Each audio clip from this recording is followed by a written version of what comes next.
Good morning and welcome to the Morning Scoop for Monday, April 12th. This is your daily Buckeye fix. I'm Tom Orr. The Minnesota game is in 143 days. The game against Michigan in 229 days. This weekend marked the return of one of the major offseason recruiting camps to Columbus. The Under Armour Ohio Camp brought some of the top 2022, 2023, and yes, even 2024 recruits together, including a bunch of Ohio State's commits, as well as some top remaining targets. Buckeye Scoop's Marc Givler is one of the reporters there covering the event. Marc, it's obviously been a while since you've gotten to see these guys in person, if you ever have before in some cases. Was there one guy there that really jumped out to you as someone who had taken a major leap as a prospect or just in terms of physical development? Yeah, I mean, I thought the one interesting development physically, and I'll throw two out there, but the first guy was Jair Brown. Had a really good day at corner, obviously, as would be expected, but looked maybe 10 or 15 pounds heavy, like muscular, not bad weight, good weight. Looked really, really strong. Was a little thin. At this event, they had a summer event here in July. I was a little thin there, and I saw him during the season, and it's hard, kind of hard to tell with pads on sometimes, what growth, guys have made, but definitely looked stronger. It looked explosive, looked really good. And then I guess the other thing of note there would be 2023, and I know we're going to probably talk about him here in a minute, but 2023 defensive end Brennan Vernon out of Menor. Brennan's had a tough go of it with some injuries, a labrum issue and a foot issue. I don't know how much he had really been able to lift there for a long time during the season and things like that. So he looked lean, looked in good shape. I thought that was of note. Just looks like he's back from the injuries and healthy and looks good again. Well, let's talk about those two guys a little bit more. Then Jair Brown. I mean, he's someone who is a very hot topic of conversation in recent months. He is, first of all, someone who you can hear a wide variety of opinions on as a prospect. Some people are extremely high in him. Some people think he's just okay. And, then there are kind of rumors like how solidly is he in the class? So did you have a sense for where he falls on that spectrum in terms of both, where he looks, what he looks like right now in terms of a cornerback prospect, and also how solidly you think he's really is committed to the Buckeyes? Yeah, I think as a prospect, I think the truth is probably somewhere a little bit in the middle. I would have him as one of those guys. This may seem like a broad range, but when you've done this for a while, you kind of realize there's just not much gap in this range. But I would have him somewhere as a back end of the top 100 to 175-ish in the country, somewhere in that 80, 90 prospect range, which I know sounds like a big range. It's really not. I think he's a little bit more physically developed, maybe a little more physical than like Marcus Williamson was coming out, who I thought was maybe like a low 4-star type of guy. So I think Jair's maybe a tick above that as a prospect. And, it took Marcus a few years, but obviously he's going to, looks like he's going to leave Ohio State as a 2-year starter. So, I think he's a really good prospect. He's not the Jeff Okudah 6'1", super long. He's not quite that in terms of his build, but as a slot corner, which I think is probably what he'll do best. I think he's a good fit there because he is a physical, competitive kid. Almost got off track there. Where do things stand? Yes. With that, he's committed to Ohio State right now. I have not heard anything that would lead me to believe he's got a foot out the door in terms of, that we need to be bracing for something, but I know schools have continued to recruit him. I know Notre Dame is hot on the trail. I know LSU. I don't think that sat particularly well with LSU, that Ohio State was kind of able to slide in there and steal him. So there are schools that are going to continue to work him. Again, nothing imminent that I'm hearing in terms of a flip, but at the same time, I think when you look at a lot of their commits right now, I think he's one of those. I think he'd be at the very, right near the top of the list of guys that, hey, I think they need to make sure they stay on that one. And that I do think we will probably continue to hear this type of stuff in the coming months because those other schools aren't going to stop. Well, let's move now to Brennan Vernon. He's someone that we've talked about in the past, but for people who don't remember, 2023 defensive end. He kind of just has that tag on him that he's kind of that next guy in that line of Jack Sawyer and Zach Harrison and all the other guys at that position that just, the next potential 5-star defensive end to come play for Larry Johnson. What did you see from him? You mentioned, that he's been dealing with some injuries. So what did you actually get to see him do on Sunday, and where do things stand with him and the Buckeyes? Yeah, so he was full participant. Some guys didn't do anything. A few guys just showed up to kind of hang out. And a few guys did drills and might not have done the full one-on-one and competition portion and for various reasons. But Brennan was full participant. He did one-on-ones, he did drills. Again, he looked longer and leaner than I expected. And I saw him in the playoffs against Pickerington Central, the schedule. So I believe that was November. I'm trying to rack my brain on when the playoffs were actually played this past season, late October maybe. But and it looked, I don't know. It looked like almost like a move to 3-tech was coming. Watching him here on Sunday, I don't know that that's going to be the case. I think he probably can stay on the outside. Like I said, was much leaner, looked like he was in great shape. But I know I talked to him afterwards. He said he's really been able to focus kind of on getting his body back. Like I said, two different injuries to different parts of his body. It's been a tough go for him. I thought he lost a lot of development as a sophomore, but competitive, very athletic. I don't know that he's as flexible as someone like Jack Sawyer, who's just a pure pass rusher. I think Brennan is probably going to develop into more of like a strong side end, a bigger, stouter, maybe against the run defensive end, more so than an elite Chase Young, Jack Sawyer type of pass rusher. But I think he's another high level player for sure. I think he's probably, for my money right now, probably the second best prospect in the state in a year that I think is maybe going to be the best in a long time in Ohio. Well, then let's move to the guy who I'm going to guess is probably your top prospect in the state for the class of 2023. I'm going to assume that's Sonny Styles, who is a Pickerington kid, another of the long line of outstanding players from Pickerington, the son of former Ohio State linebacker Lorenzo Styles. And his older brother, Lorenzo Jr., just committed and signed with Notre Dame and is already showing out as a true freshman in spring ball at Notre Dame. So pretty talented family. Sonny is someone who every time someone sees him, everyone comes away impressed. And the question is, okay, so what is he going to be at the next level? Because he's playing safety right now in high school, but that's not necessarily where he's going to end up at the next level. Yeah, that's a great question. I think he's a linebacker. And I think conservatively, you can just say he's going to be a linebacker. I don't think there's any chance he stays at safety in the way we currently look at the safety position, especially in terms of Ohio State. He is not a single high free safety. He's just not. And quite frankly, I think his body is going to pull him even away from kind of being more of a strong safety. I think he's going to be one of those rare, 6'4", 245-pound linebackers that you can keep on the field in all situations because he'll be able to run with tight ends and cover. I mean, he is a physical marvel. It was kind of funny. He was working with the defensive backs at the Under Armour camp, and it's like, you're looking at the line of the guys in line for drills, and you're like, who threw that defensive end in there? I mean, it's just an unbelievable. He's just so much bigger and more physically imposing than any defensive back that was at the camp.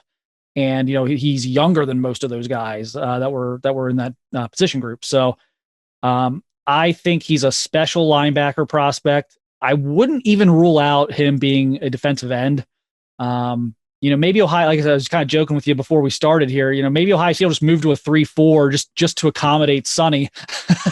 Try and get him and stick him as, like a Von Miller type of guy. But he's a freak show. And, today it's one of those things. He's playing, in my opinion, out of position. He's not a safety that you're going to put in man-to-man coverage very often.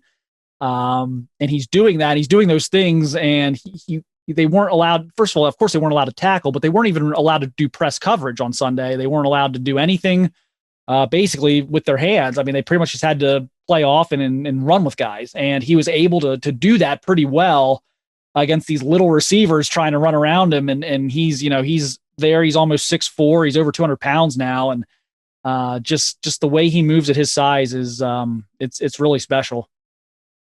You got to see 2022 commit Taker Shibola, who's an offensive lineman, but you also got to see a couple potential offensive line targets to keep an eye on. Sam Ukunlola and Caden Proctor. What did you see from those guys, and how hard are the Buckeyes chasing them right now? Yeah, so not much contact with Sam yet. Sam was, for my money, the best guy there in terms of drills and one-on-ones. I thought he had the best day of any offensive tackle there. Pushing 6'6", super long, great frame. Doesn't look like he's got really any bad weight at this point.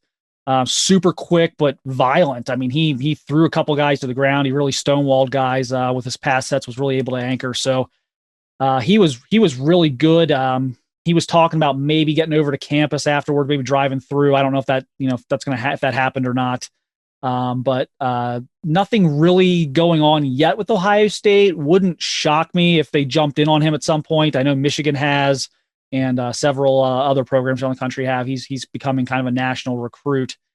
And then Caden Proctor also looked great. Not quite as imposing as Samson was, but one of the guys you can tell, a little bit of Donovan Jackson in him for my money, as far as just technique, positioning. He's not one of those guys who just overwhelms you with 6'7", 300 pounds. He's not one of those big guys that just overwhelms you like that. He beats you with technique and position. Really good feet. Just a guy who I look at and I'm like, oh, that's a guy who could play guard if you need him to play guard. He could swing out and play tackle if you need him to play tackle. Then you get to talk to him afterwards. Really nice kid, really smart kid. So he reminds me a little bit of Donovan Jackson and kind of what he brings to the table. Now that's one that Ohio State is working very hard on so far. He told me Greg Stajwara, Matt Barnes, pretty consistent communication there.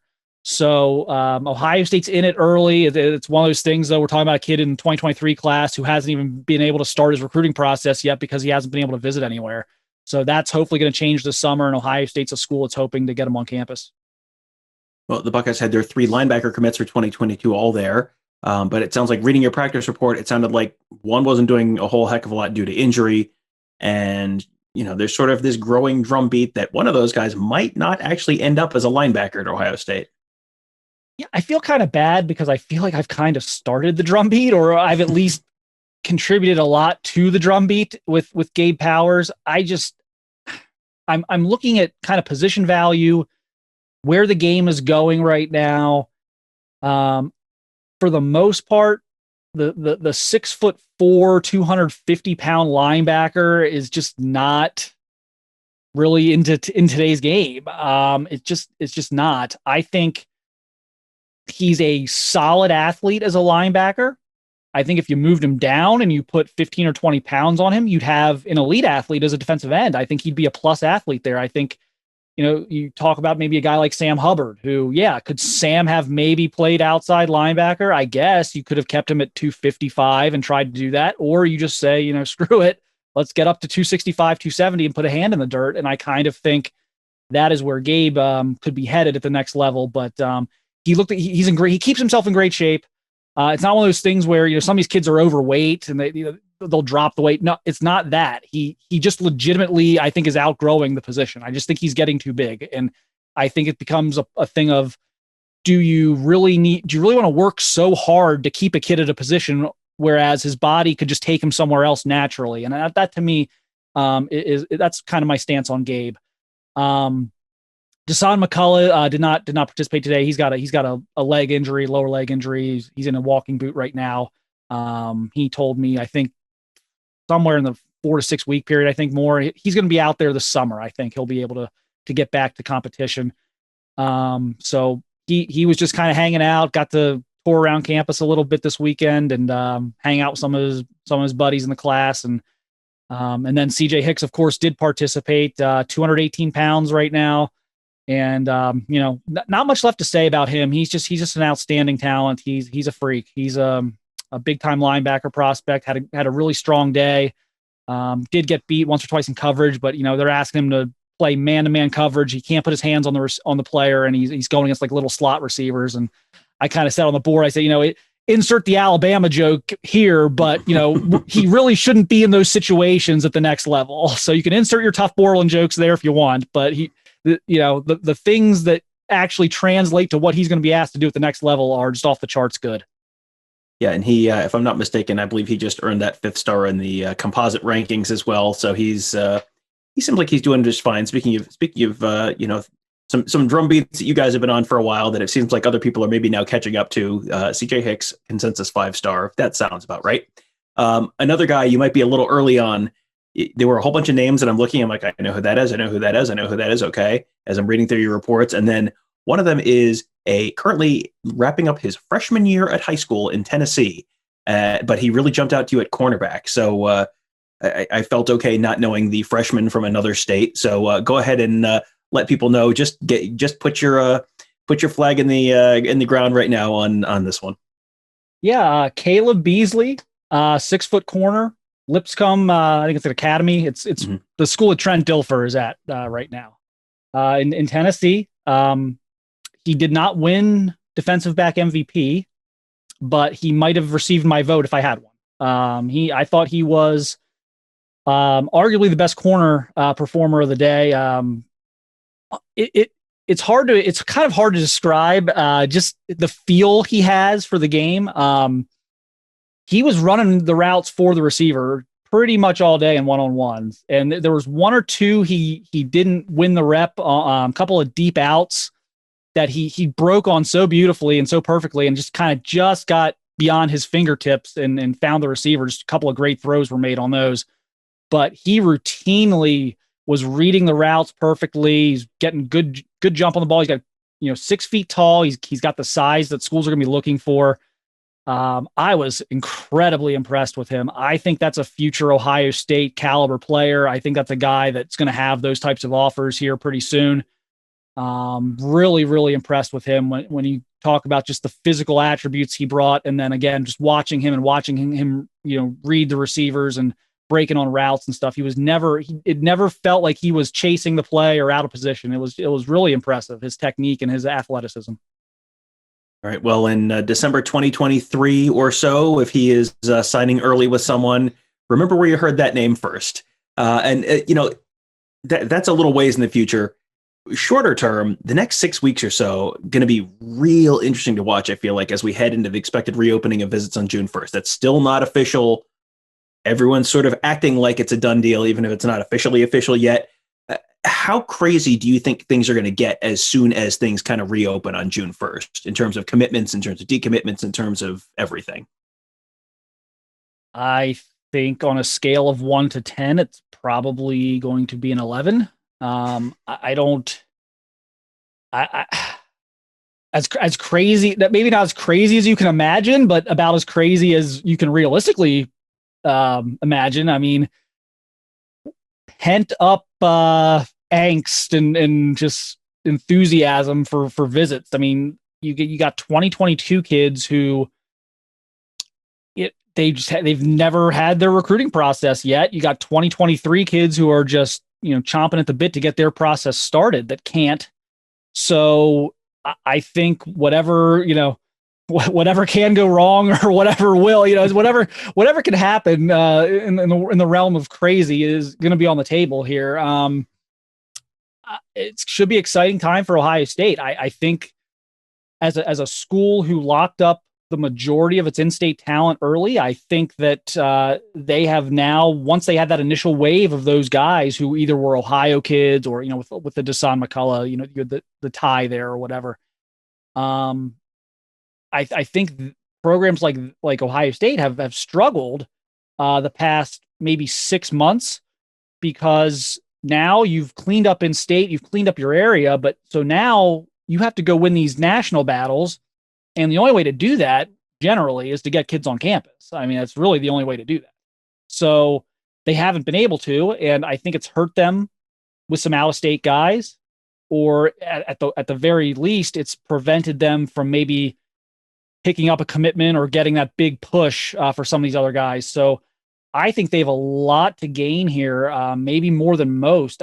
I look at the SEC schools, and it's like, those schools, they're very much recruiting within their region. I think a lot of those kids down there were already familiar with Alabama and Georgia and Auburn. I don't know that they suffered as much as maybe in Ohio State, who is, you're trying to recruit a kid from Texas or California or Georgia, and what do you do right now? So I think they have a lot to gain. I think they've been gearing up for this for a while now. I think they're going to they've had a lot of time to think about this too. They've had the coaches, they've had a lot of time to put this together and figure something out for these kids. So I think there's probably gonna be a lot of fireworks in June, and it wouldn't really surprise. I'm not going to throw any one specific out there, I guess, but like I think, would it be a surprise if they got 1 or 2 kids in June as commitments that we're not really linking to Ohio State right now, or that we may think are long shots for Ohio State? I think we're going to see that happen. You can kind of look at who's visiting and maybe draw some conclusions to that if you want, but I just think it's going to happen. I think there's going to be some surprises. I know this is not a concern for everyone, but as someone who hosts a daily podcast, a flurry of unexpected activity during what is normally the slow time of season would be extremely welcome news. I bring on the commitments and the visits and the decommitments. Like, all right, let's have some news during what is normally a very slow time of year. Marc, thank you for joining me. And with the spring game coming up on Saturday, there's going to be a lot of news this week. As soon as the spring game's over, you typically have the transfer portal going in and out, kind of picking up. Had Max Ray, the offensive tackle, leaving Ohio State, announcing that he was entering the portal on Friday or Saturday this weekend. And, there will probably be additional guys coming in and out. Going to be a busy couple weeks after that. And then you get into the recruiting visits opening up, and probably a crazy, hectic recruiting season, unlike anything we've seen in maybe ever. And then there's the football season coming up. That sounds like a fantastic time to be a member of BuckeyeScoop.com. This is like, you always hear people say there is no off season. Like this year, there really kind of is no off season. It is just we are going to be in mid-season mode pretty much all year this year. The middle of the season is always a fun time to be a member of BuckeyeScoop.com. So why don't you become a member today? You can sign up there just at the site, BuckeyeScoop.com. A membership costs the price of a lousy chain store pizza every month. So you can save yourself a little heartburn and learn yourself a little bit about the Ohio State football and basketball programs and so much more, all at BuckeyeScoop.com. You get access to our Ask the Insiders board, where we have tons of fun content, great conversations, tons of interesting nuggets from Nevada Buck. He dropped another good practice report over the weekend. Tons of great stuff there. And that is all at BuckeyeScoop.com. Also, make sure you check out all of our podcasts. You know where to find them. Just search Buckeye Scoop, subscribe, 5-star rating, review. You know the deal. And finally, youtube.com/Buckeye Scoop. You can subscribe right there as well. Then you get all of our videos. I think Marc and Mick Walker will probably be dropping a lot of videos from that combine over the weekend. You can find those all at youtube.com/Buckeye Scoop. Watch all these guys in person, put some faces to the names, and see all of them in action. So that'll do it for today. Thank you guys for joining us. Have a great day. We will talk to you tomorrow.